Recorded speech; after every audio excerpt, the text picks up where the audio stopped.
The morning sun of Kepler 442b cast long shadows across the crystalline landscape as Captain Marcus Webb stepped onto the observation deck of his research ship. The planet below looked like a jeweler's dream, with massive crystal formations stretching toward the sky like frozen lightning. His team had been studying this world for 3 months now, and every day brought new discoveries that filled him with wonder. Webb was a career explorer, not a soldier. Like most humans in the year 2387, he had never seen real warfare. The last human conflict had ended over 300 years ago, back when Earth was still learning to reach beyond its own solar system. Now humanity spread across 47 star systems, each world a testament to their skill at building rather than destroying. The Federation had grown strong through cooperation and science. When they met the Altarians 60 years ago, first contact had led to trade agreements and cultural exchange. The same pattern repeated with 11 other alien species. Humans shared their technology freely, learned from others, and built a network of peaceful relationships that stretched across the galaxy. Dr. Elena Voss hurried across the deck toward him, her tablet glowing with fresh data. Elena had spent her entire career studying alien life forms, always looking for ways different species could help each other. Her latest discovery had her practically bouncing with excitement. "Marcus, you have to see this," she said, holding up her tablet. "The crystals aren't just rocks, they're alive. Every single formation down there is actually a massive organism, probably thousands of years old." Webb leaned over to study her readings. The data showed complex chemical processes happening inside the crystal structures, patterns that looked almost like thoughts. "This is incredible. Have you seen anything like this before?" "Never. These silicon-based life forms could revolutionize how we understand consciousness itself. Think about the medical applications, the technological possibilities. We could learn to grow computers that think or develop new treatments for brain injuries." Elena's enthusiasm was infectious. This was what humans did best now, learning and building and helping. The old human instincts for competition and conflict had been channeled into exploration and discovery. Even their military existed only as peacekeepers, helping resolve disputes between other species or protecting trade routes from pirates. Webb watched the survey drones dance between the crystal spires, collecting samples with mechanical precision. Down on the planet's surface, his geology team was setting up their equipment near the largest formation. Everything was routine, peaceful, exactly as it should be. He had no way of knowing that 3 light years away, alien eyes were watching his every move. The Drakmor had been observing human expansion for decades. From their hidden outposts in the dark spaces between stars, they tracked every human ship, cataloged every human world, and studied every human weakness. Supreme Commander Vex stood in his war room aboard the flagship Death's Edge, staring at holographic displays that showed the spread of human colonies like a disease across the galaxy. "They grow too fast," growled his second in command, General Krall. The scarred veteran had fought in dozens of campaigns, crushing smaller species who dared to resist Drakmor expansion. 47 systems in 3 centuries. "At this rate, they will challenge our dominance within 100 years. Vex nodded slowly, his forearms crossed behind his back. The Drakmor had built their empire through strength and fear. They took what they wanted and destroyed anyone who stood in their way. It was the natural order of things, the strong ruling the weak, but these humans confused him. "They could have conquered half the galaxy by now," Vex said, studying the tactical displays. "Their technology rivals our own. Their ships are fast and well built. Their population grows steadily. Yet they choose cooperation over conquest." "Why?" "Perhaps they are weak," suggested Krall. "Maybe centuries of soft living have bred the warrior spirit out of them." Vex considered this. It was possible. The Drakmor had seen it happen to other species. Civilizations that grew too comfortable and lost their edge. But something about the humans troubled him. Their ships carried minimal weapons, true, but their industrial capacity was enormous. Their colonies were peaceful, but their coordination was perfect.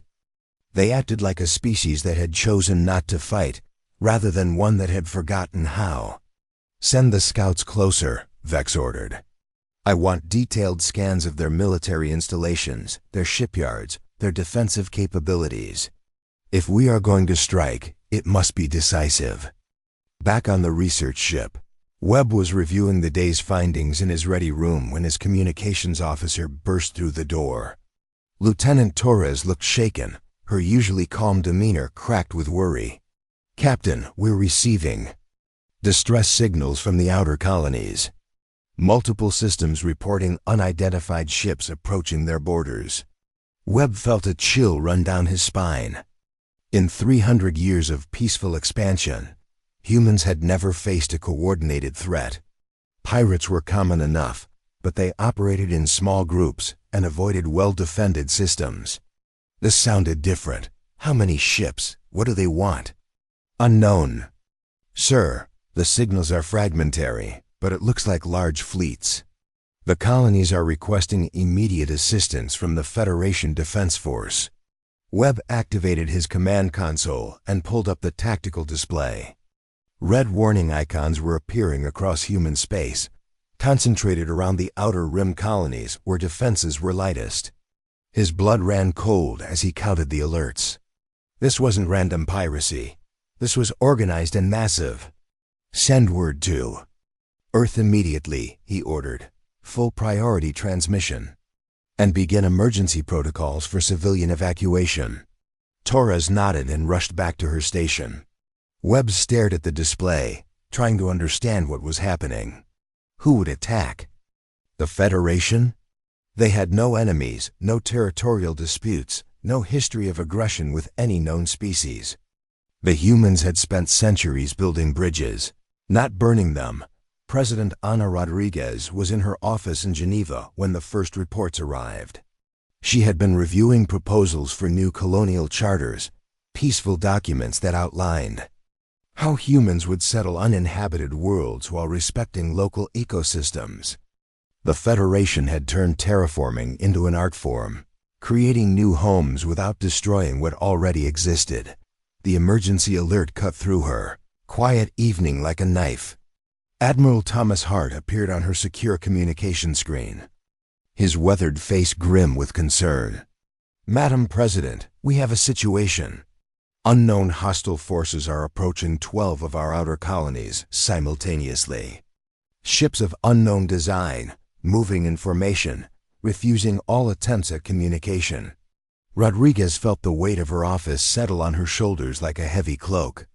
She had been trained for natural disasters, diplomatic crises, even first contact protocols, but this was different. This was the one scenario human planners had considered unlikely to the point of impossibility. "What are our defensive options, Admiral?" Hart's expression darkened. "Limited, ma'am. The Defense Force was designed for peacekeeping operations against pirates and smugglers, not full-scale warfare against an organized enemy. Our ships carry minimal armaments. Our crews are trained in rescue operations and conflict resolution, not combat." The truth hung in the air between them like a sword. Humanity had grown strong and prosperous precisely because they had chosen to abandon the tools of war. Their shipyards built explorers and cargo haulers, not battleships. Their academies taught diplomacy and science, not military tactics. Their greatest minds focused on creation and discovery, not destruction. Now, that choice was about to be tested in the cruelest possible way. As Rodriguez watched the real-time displays showing unknown ships closing in on human worlds, she realized that 3 centuries of peace might be ending. The Federation had built a civilization based on the belief that rational beings could solve their differences through communication and cooperation. Someone was about to prove them wrong. The attack began at 0347 hours, Federation Standard Time, with no warning and no declaration of war. The first target was New Geneva, A peaceful farming world home to 2 million colonists who had never seen violence beyond childhood arguments. The planet's orbital defense consisted of 3 small patrol ships designed to guide incoming cargo vessels and watch for asteroids. Farm worker David Chun was feeding the cattle in the early morning when the sky began to burn. Dark shapes appeared overhead like storm clouds, but these clouds bristled with weapons and hatred. The first plasma blasts turned the agricultural processing center into a crater of molten metal. The second wave targeted the schools. Chun watched in horror as green fire rained from the sky, destroying everything he had known and loved. The communications tower went down in the third salvo, cutting New Geneva off from the rest of human space. But not before a single desperate message escaped into the void. Captain Marcus Webb received that message while his ship orbited the crystal planet, still focused on peaceful scientific research. His communications officer, Lieutenant Torres, burst into his quarters, her face white with shock. "Captain, we have an emergency transmission from New Geneva. The message is broken, but they're reporting massive casualties. The entire planet is under attack." Webb rushed to the bridge, still trying to process what he was hearing. New Geneva was one of the Federation's most peaceful colonies, a breadbasket world that exported food to dozens of systems. Who would attack farmers and their families? The main screen flickered to life, showing the fragmentary distress call. The voice belonged to Governor Mills, a kind woman Webb had met at colonial conferences. But now her words came through static and terror. Unknown ships firing on civilian targets. Cities burning. They're targeting evacuation shuttles. Dear God, they're killing children. Anyone receiving this message, stay away from New Geneva. They show no mercy at all. The transmission cut to static, leaving Webb's bridge in stunned silence.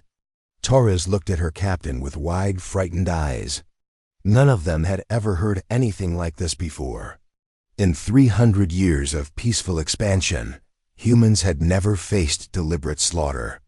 "Send immediate word to Earth," Webb ordered, his voice steady despite the ice in his veins. "Maximum priority, then begin plotting a course to New Geneva. Sir, if hostile forces are in that system, then we'll help with evacuations. Prepare the medical bays and clear out the cargo holds. We're going to save whoever we can." But New Geneva was only the beginning. Within hours, distress calls flooded in from across human space. Europa Station, humanity's largest orbital shipyard, went dark after reporting massive explosions. The mining colonies in the Tau Ceti system sent panicked messages about dark ships that fired on anything that moved. The agricultural world of New Harvest broadcast for 6 minutes before their transmissions ended abruptly. On Earth, President Rodriguez found herself facing humanity's darkest hour. The Federation Council met in emergency session, their faces reflecting the same shock and disbelief felt across human space. These were politicians and diplomats, people trained to solve problems through discussion and compromise. None of them had any experience with unprovoked mass murder. Admiral Hart stood before the council with reports that painted a picture of systematic destruction. 12 human colonies under simultaneous attack. Millions of civilians dead or missing. An enemy that refused all attempts at communication and showed no interest in conquest or negotiation. They simply wanted humans dead. "Who are they?" asked Counselor Park, her voice barely above a whisper. "What do they want? Why are they doing this?" Hart activated the holographic display, showing what little intelligence they had gathered. The attacking ships were unlike anything in the Federation database. Dark, angular vessels covered in weapon emplacements, moving with military precision that spoke of centuries of warfare. They appeared to be organic in design, grown rather than built, with no consideration for anything except maximum destructive capability. "We're calling them the Drakmor, based on intercepted communications," Hart explained. They appear to be a militaristic species from outside our galactic region. Initial estimates put their fleet strength at over 1,000 capital ships, with support vessels numbering in the tens of thousands. The numbers hit the Council like physical blows. The Federation Defense Force consisted of fewer than 200 ships, most of them converted civilian vessels with minimal armaments. They had been designed to fight pirates and smugglers, not an armada built for genocide. "What about our allies?" asked Counselor Williams. "The Altarians, the Centauri Collective. Surely they'll help us." Hart's expression grew even darker. "Early reports suggest they're distancing themselves from us. The Altarians have recalled their ambassadors. The Centauri are claiming neutrality. The vegan republics have closed their borders to human ships." The silence in the council chamber was deafening. For 3 centuries, humans had built their civilization on cooperation and mutual aid. They had shared their technology freely, helped other species solve their problems, and created a network of friendship that spanned the galaxy. Now when they needed help the most, they stood alone. Rodriguez felt the weight of 60 billion human lives pressing down on her shoulders. Every man, woman, and child in human space was looking to Earth for protection, for leadership, for hope. But what could she offer them? The Federation had deliberately chosen peace over power, cooperation, over conquest. Their strength lay in their ability to build and create, not destroy. "How long do we have?" she asked quietly. Hart consulted his tactical displays. "Based on their current rate of advance, the Drakmor fleet will reach the inner colonies within 2 weeks. Earth itself could be under attack within a month." The reality of their situation settled over the Council like a burial shroud. Humanity had spent 300 years proving they could choose peace. Now they faced an enemy that had made the opposite choice, and the galaxy was about to see which philosophy would survive. Meanwhile, Supreme Commander Vex stood in his command center aboard the Death's Edge, watching the systematic destruction of human colonies with cold satisfaction. His intelligence had been correct. These humans were soft, weak, bred for comfort rather than conflict. Their colonies fell like ripe fruit, their defenses crumbling at the first serious challenge. "The outer rim is secured," reported General Craw. "Resistance has been minimal. Their patrol ships flee rather than fight, and their orbital stations surrender without firing a shot." Vex nodded approvingly. This was proceeding even better than he had hoped. The humans had grown numerous and technologically advanced, but they had forgotten the most basic truth of the universe. Only the strong survived, and strength was measured in the willingness to destroy one's enemies without hesitation or mercy. "What about their homeworld?" Vex asked. "Earth shows signs of military mobilization, but nothing that concerns us. They're converting civilian ships into makeshift warships, calling up their reserves, issuing dramatic speeches about resistance and defiance. It won't matter. We've faced real warriors before. These soft humans will break like all the others." Vex allowed himself a moment of grim satisfaction. In a few short weeks, the human threat would be eliminated forever. Their colonies would be empty, their worlds available for Drakmor expansion, their technology absorbed into the Empire. It would be clean, efficient, and final. But as he watched the tactical displays showing human ships fleeing from his advancing fleets, Vex failed to notice something important. The humans weren't just running. They were regrouping, gathering in the inner systems, pulling back toward Earth like a fist closing around something precious. The Drakmor had studied human expansion and human technology. They had observed human diplomacy and human trade, but they had made one critical error in their intelligence gathering. They had never bothered to study human history, never looked back at the 300 years of warfare that had shaped humanity before they reached the stars. If they had, they might have reconsidered their strategy. They might have realized that a species capable of nearly destroying its own homeworld possessed certain capabilities that 3 centuries of peace had not erased, only hidden. But it was too late for second thoughts. The die was cast, the blood was flowing, and humanity was about to remember what they had spent 3 centuries trying to forget. President Rodriguez stood before the sealed vault doors deep beneath Geneva, her hand hovering over the biometric scanner that hadn't been used in 3 centuries. The Prometheus protocols were humanity's darkest secret, locked away when the species had chosen peace over war. Now, with millions of her people dead and more dying every hour, she had no choice but to open this forbidden store. The scanner read her palm print, retinal pattern, and DNA signature before the massive doors began to grind open. Behind her, Admiral Hart and Dr. Richard Kane waited in tense silence. Kane was the Federation's chief military engineer, a man who had spent his career designing rescue equipment and exploration tools. Today, he would learn to build weapons of war. The vault stretched into darkness, filled with sealed containers and data storage units that held the blueprints of humanity's violent past. These were the weapons that had nearly destroyed Earth. During the final wars, technology so terrible that the survivors had agreed to bury them forever. Now they would be humanity's salvation.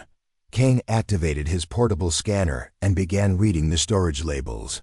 His face grew pale as he understood what he was seeing. Fusion-powered railguns capable of shattering moons. Self-replicating nanoswarms designed to consume entire fleets. AI-controlled warships that could operate independently for decades. These weren't just weapons, they were tools of extinction. "My God," Kane whispered. "We actually built these things?" Rodriguez nodded grimly. "Our ancestors were very good at killing each other. They only stopped when they realized they were about to make Earth uninhabitable. That's why we chose peace, why we locked all of this away. But the knowledge survived, waiting for the day we might need it again." Admiral Hart was studying the technical specifications on a nearby terminal. The numbers were staggering. A single weapon system from this vault could destroy the entire current Federation defense force. The ancestors had been preparing for warfare on a scale that made the current Drakmor attack look like a minor skirmish. "How long to get this equipment operational?" Hart asked. Kane ran calculations on his tablet, his mind racing through production schedules and resource requirements. "The manufacturing base exists, we just need to retool it. Give me 6 weeks, and I can have the first batch of new weapon systems ready. 3 months, and we'll have a proper fleet." "We don't have 3 months," Rodriguez said. "The Drakmor will reach Earth in 4 weeks. "Then we buy time," Hart replied. "The defense force will hold them as long as possible while the new weapons come online. Every day we delay them is another day closer to evening the odds." Across human space, the transformation had already begun. Captain Webb received new orders while his ship was still en route to New Geneva. Instead of a rescue mission, he was now commanding the first wave of humanity's counterattack. His research vessel had been hastily refitted with weapons pulled from storage depots, turning scientists into soldiers overnight. Dr. Elena Vos found herself reassigned from studying alien life forms to analyzing Drakmor weaknesses. Her peaceful research into crystal organisms became a crash course in biological warfare. The skills she had used to understand and help other species were now focused on finding ways to hurt and kill. "I never wanted this," she told Webb as they studied the latest intelligence reports. "I became a xenobiologist to learn about life, not to destroy it." Webb understood her pain. None of them had wanted this war, but the choice had been taken from them. The Drakmor made their decision when they started killing our children. Now we make ours. The first retrofitted human ships began emerging from the emergency shipyards within days. Cargo haulers were converted into missile platforms, their spacious holds filled with guided torpedoes. Passenger liners became troop transports, their luxury accommodations replaced with military barracks. Mining ships were weaponized with their industrial-grade cutting lasers, turning tools of creation into instruments of destruction. But the real shock came when the first new generation warships rolled out of the production facilities. The Retribution-class dreadnoughts were marvels of human engineering, combining 3 centuries of peaceful technological advancement with their species' most destructive impulses. Each ship was a mile long, bristling with weapons that had never been tested in actual combat, but had been perfected in computer simulations for generations. The lead ship, christened Nemesis, was Admiral Hart's new flagship. He stood on its bridge, surrounded by systems that could level continents or crack planets. The crew around him were mostly civilians pressed into military service, but they learned quickly. Humanity's capacity for adaptation, honed by centuries of exploration and colonization, now served them in preparing for war. Meanwhile, the Drakmor continued their advance, unaware that their easy victories were about to end. Supreme Commander Vex reviewed the latest reports from his forward scouts with growing satisfaction. The human colonies continued to fall with minimal resistance. A few patrol ships had tried to fight back, but they were swept aside like insects. The humans are retreating toward their inner systems, General Craw reported. Our intelligence suggests they're massing their remaining forces for a final stand at Earth. Vex nodded approvingly. This was standard behavior for a defeated species. They would gather their remaining ships, make desperate speeches about honor and sacrifice, then die gloriously in a hopeless battle. The Drakmor had seen it dozens of times before with other species. How many ships do they have left? Vex asked. Perhaps 200 vessels, mostly converted civilian craft. Nothing that poses a serious threat to our battle fleet. What the Drakmor scouts didn't report was the new construction happening in the inner systems. The massive shipyards around Mars were working around the clock, using automated systems to build warships at a pace that would have seemed impossible just months before. The asteroid mining operations had been converted to weapons manufacturing, churning out missiles and ammunition in quantities that defied belief. On Earth itself, the population was transforming. Farmers studied combat manuals between harvests. Factory workers retooled their equipment to produce military supplies. Scientists abandoned their peaceful research to develop new ways of killing the enemy.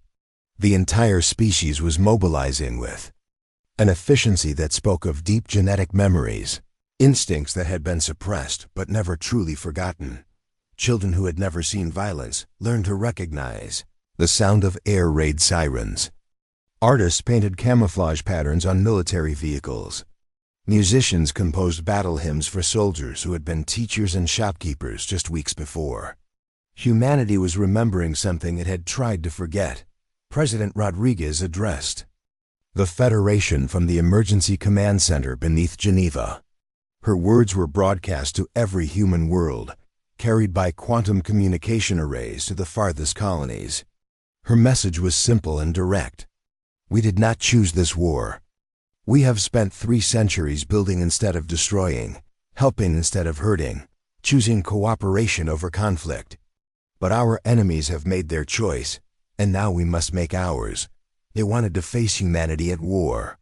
They are about to get their wish. The response was immediate and overwhelming. Volunteers flooded military recruitment centers. Industrial production shifted to wartime footing. The vast network of human cooperation that had built 47 colonies now focused on a single goal: survival through victory. Dr. Kane worked 18-hour days in the weapons laboratories, his team of engineers and scientists racing to turn theoretical designs into practical reality. The nanoswarm programs were particularly challenging, requiring precise calibration to prevent them from consuming everything in their path. The warship systems needed careful programming to ensure they would distinguish between friend and foe in the chaos of battle. But the work was progressing faster than anyone had dared hope. 3 centuries of technological advancement had given humanity tools their ancestors could never have imagined. Computer modeling that would have taken years in the past now completed in hours. Manufacturing processes that once required months of preparation now activated in days. The sleeping dragon was stirring, and when it fully awakened, the galaxy would tremble. The first real battle between humans and Drakmor took place at the Vega system, where Admiral Hart had positioned his newly formed battle group to protect the evacuation routes from the outer colonies. The Drakmor expected another easy victory, like all the others. Instead, they encountered something that would haunt their species for generations to come. Commander Zeth led the Drakmor advance force, confident in his superior numbers and firepower. His fleet of 60 ships approached the human position with casual arrogance, weapons powered but not yet locked onto targets. The humans had only 12 vessels, converted civilian ships that looked pathetic compared to Drakmor war machines. "Begin." "The attack," Zeth ordered, expecting the humans to flee like they had everywhere else. "Target their engines first. We want some survivors to question about Earth's defenses." The human response was immediate and devastating. The lead ship, a converted cargo hauler called Freedom's Price, opened fire with weapons that shouldn't have existed. Railgun rounds traveling at significant fractions of light speed tore through Drakmor shields like paper, punching holes clean through their ships. The alien commander watched in shock as 3 of his vessels simply disintegrated under the barrage. "Admiral." Hart commanded the human fleet from his flagship Nemesis, watching the tactical display with grim satisfaction. These new weapons worked even better than the simulations had predicted.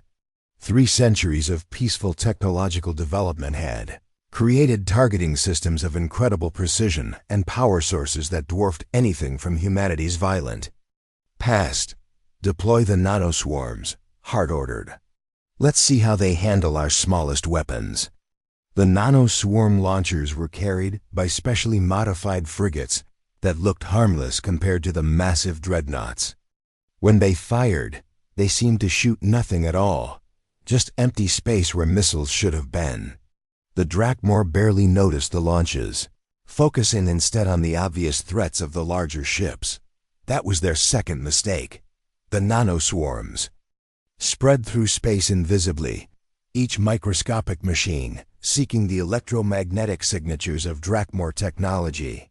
When they found their targets, they began to feed, breaking down alien metals at the molecular level and using the raw materials to replicate themselves exponentially. Zeth realized something was wrong when his own flagship began to shake. Warning lights flashed across his command center as hull sections simply vanished, eaten away by machines too small to see. His engineers reported impossible readings, metal disappearing faster than their sensors could track. "What is happening?" Zeth roared, but his crew had no answers. Entire Drakmor ships were dissolving from within, their proud armor plating consumed by hungry swarms that doubled in number every few seconds. The alien commander watched in horror as a third of his fleet simply ceased to exist, leaving nothing but expanding clouds of metallic dust. The surviving Drakmor ships tried to retreat, but the humans pursued them with methodical precision. These weren't the panicked civilians the aliens had been slaughtering for weeks. These were predators who moved with deadly purpose, their tactics speaking of genetic memories that reached back to humanity's darkest days. Captain Webb led a strike force to retake the orbital space around New Geneva. His ship had been converted from a research vessel into a hunter-killer, armed with the latest weapons and crewed by scientists who had become soldiers overnight. What they found when they arrived hardened their hearts completely. The Drakmor had continued bombarding New Geneva even after all resistance had ended. The planet's surface was a radioactive wasteland where 2 million peaceful farmers had once lived.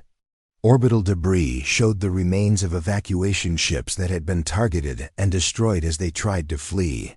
The aliens had killed children for sport, families for pleasure, Innocence for no reason except cruelty. Dr. Elena Voss studied the sensor readings from the planet below, her scientific mind cataloging the horror with clinical precision. They didn't want the planet, she told Webb quietly. They didn't need the resources, they just wanted us dead. All of us. Webb nodded, his face carved from stone. The peaceful explorer he had been just months ago was gone, replaced by something harder and more dangerous. Then they'll get what they asked for. The news of the Vega victory spread through human space like wildfire. For the first time since the war began, humans had not only fought back but won decisively. The converted civilian ships had destroyed a Drakmor force twice, their size without losing a single vessel. More importantly, they had shown that the aliens could be beaten. Supreme Commander Vex received the reports from Vega with growing unease. The tactical data made no sense. Human ships that should have been helpless had demonstrated weapons technology that rivaled the best Drakmor systems. Worse, their tactics showed a level of coordination and ruthlessness that contradicted everything his intelligence had suggested about human nature. How is this possible? He demanded of his staff. Our scouts reported minimal defenses, obsolete. Weapons, a species grown soft from centuries of peace. General Craw studied the battlefield recordings with professional interest. Perhaps we underestimated them, Commander. These tactics, this technology, it suggests they have been hiding there. True capabilities. Vex dismissed this explanation. No species could hide military strength of this magnitude. The humans had genuinely been peaceful, he was certain of that. But somehow, in just a few weeks, they had transformed themselves into something else entirely. More. Disturbing reports began filtering in from across the war zone. Human forces were appearing in unexpected places, striking Drakmor supply lines and communication networks with surgical precision. Their ships moved like ghosts, appearing from empty space to destroy isolated units before vanishing again. The easy victories of the war's opening weeks were becoming costly struggles. On Earth, President Rodriguez met with her military leaders in the deep command bunkers beneath Geneva. The transformation of human society was proceeding ahead of schedule. Factory workers who had never seen violence were now producing weapons of incredible sophistication. Scientists who had dedicated their lives to peaceful research were designing new ways to kill the enemy. Production is exceeding all projections, Dr. Kane reported. We'll have 200 new warships operational within the month. The nanoswarm. Factories are producing at maximum capacity, and the AI control systems for the automated vessels are passing all tests. Admiral Hart reviewed the strategic situation on the main display. Red markers showed Drakmor positions, while blue indicators tracked human forces. The pattern was becoming clear. The aliens were strong but predictable, following standard military doctrine that assumed their enemies would fight the same way. Humanity was doing something different. They're used to fighting other warrior races, Hart observed.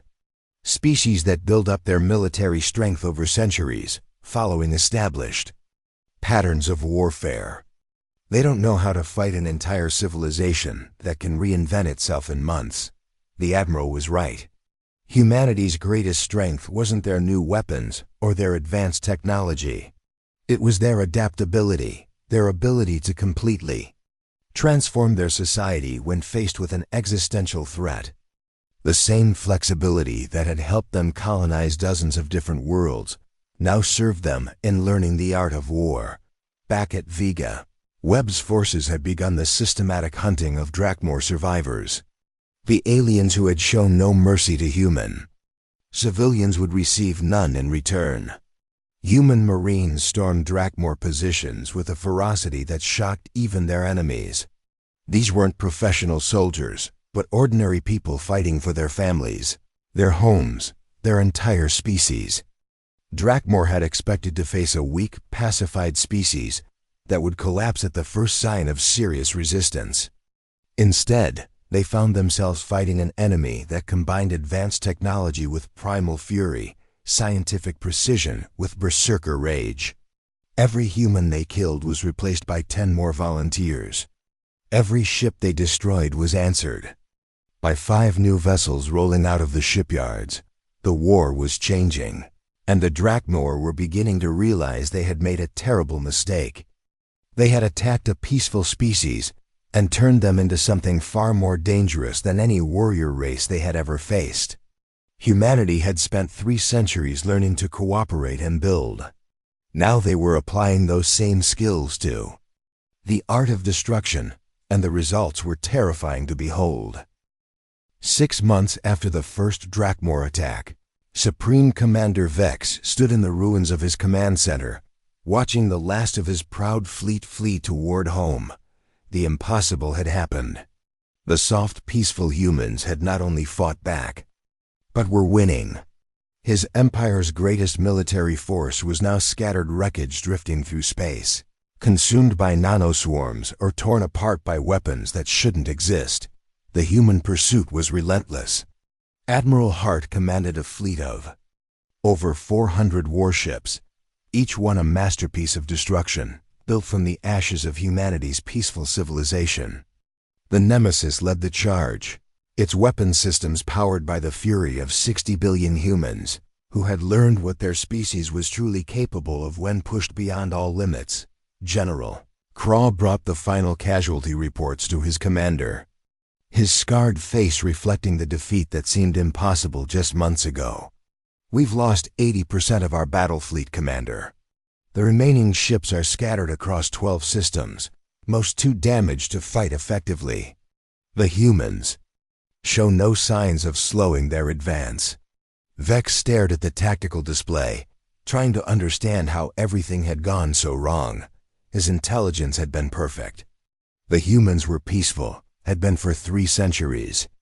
Their military was weak, designed for peacekeeping rather than warfare. Their society was built on cooperation and compromise, not conflict and conquest. Yet somehow, they had transformed themselves into the most terrifying enemy the Drakmor had ever faced. "How did they do it?" Vex asked quietly. "How does a species reinvent itself so completely in just months?" Craw had been studying human tactics and technology, trying to find weaknesses that simply didn't exist. "They never forgot how to fight, Commander. They just chose not to. When we forced them to remember, we awakened something that had been sleeping for 300 years. Across the galaxy, other alien species watched the human advance with growing fear. The peaceful traders and explorers they had known were gone, replaced by an implacable military force that seemed to view every other species as a potential threat. Human ambassadors delivered ultimatums instead of trade agreements. Human ships patrolled space lanes with weapons powered and ready. The Altarians, who had been humanity's first alien friends, found their borders suddenly closed to human vessels. President Rodriguez's message to their government was polite but cold. "You remain neutral while our children were murdered. We will remember this when we decide the future of our relationship." The Centauri Collective tried to restore diplomatic relations, sending envoys with offers of support and apologies for their earlier neutrality. The human response was swift and brutal in its honesty. "You watched us die and did nothing. Your friendship was worthless when we needed it most. We will not make that mistake again." Dr. Alina Voss, now serving as the Federation's chief weapons researcher, continued her work developing new ways to destroy alien life. The peaceful xenobiologist who had once studied crystal organisms to help other species was gone, replaced by someone who understood that the universe was a dangerous place where only the strong survived. "The biological warfare agents are ready for deployment," she reported to President Rodriguez during their weekly briefing. "The Drakmor physiology has several exploitable weaknesses. We can target their respiratory system, their nervous system, or their reproductive cycle." Rodriguez nodded grimly. The woman who had once led a civilization dedicated to peace now commanded the most powerful military force in the galaxy. Deploy them if the Drakmor refuse to surrender unconditionally. Make it clear that we have the means to end their entire species if necessary. Captain Webb, now Admiral Webb, led the final assault on the Drakmor home system. His fleet emerged from hyperspace to find the alien homeworld defended by the last remnants of their once mighty navy. The battle was brief and decisive. Human nanoswarms consumed the defending ships while railgun batteries turned their orbital platforms into expanding clouds of debris. When Supreme Commander Vex's surrender message reached the human fleet, Webb read it aloud to his bridge crew. The alien commander begged for mercy, claimed his people had learned their lesson, offered reparations for the unprovoked attack. His words carried the desperation of a leader who finally understood what his species had unleashed. Webb's response was broadcast across the galaxy, ensuring every alien civilization would hear humanity's new philosophy. You declared war on a peaceful species. You murdered our children, destroyed our worlds, and showed no mercy when we sought only friendship. Now you face the consequences of awakening humanity's true nature. We are not the gentle explorers you thought us to be. We are the descendants of apex predators, and you have reminded us what we really are.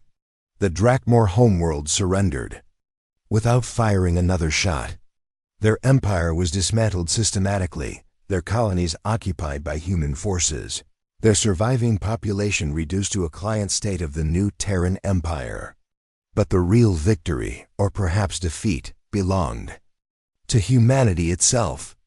They had saved their civilization by destroying who they used to be.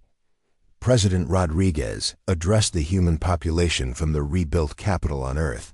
Behind her, construction crews worked around the clock to build new military academies, weapons research facilities, and shipyards.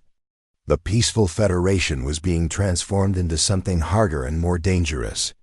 We have won this war, she announced, but at a price that will echo through the centuries.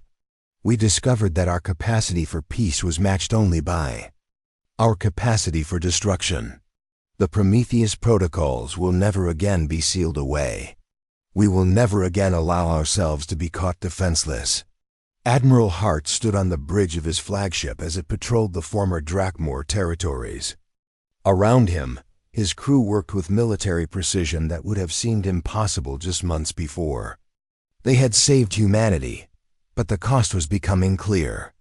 The peaceful civilization he had grown up in was gone forever, replaced by something far more dangerous. The other alien species began building their own fleets, preparing for what many saw as humanity's inevitable expansion. The gentle farmers and scientists they had known were now armed with weapons that could crack planets and consume entire fleets. Trust had been replaced by fear, cooperation by suspicion. Webb often thought about the crystal organisms on Kepler 442b, the peaceful research that had consumed his thoughts just months ago. That world was now a military outpost, its unique life forms being studied for potential weapons applications. The universe of wonder and discovery he had known was gone, replaced by one where strength was the only currency that mattered. On distant worlds, human children learned to recognize the sound of military exercises instead of birdsong. Artists painted battle scenes instead of peaceful landscapes. Musicians composed war songs instead of lullabies. An entire generation was growing up knowing that their species had chosen survival over innocence. The Drakmor had achieved their goal in a way they never intended. They had wanted to eliminate a potential threat before it could become dangerous. Instead, they had forced humanity to become the very monster they feared. And now the galaxy would have to live with the consequences of their terrible mistake.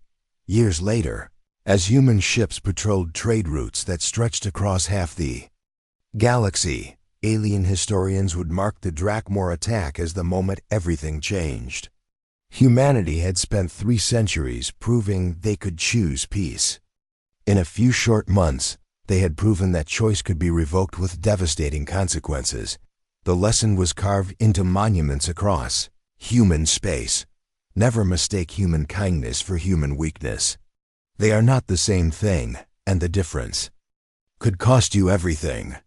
The sleeping dragon had awakened, and the galaxy would never be safe again.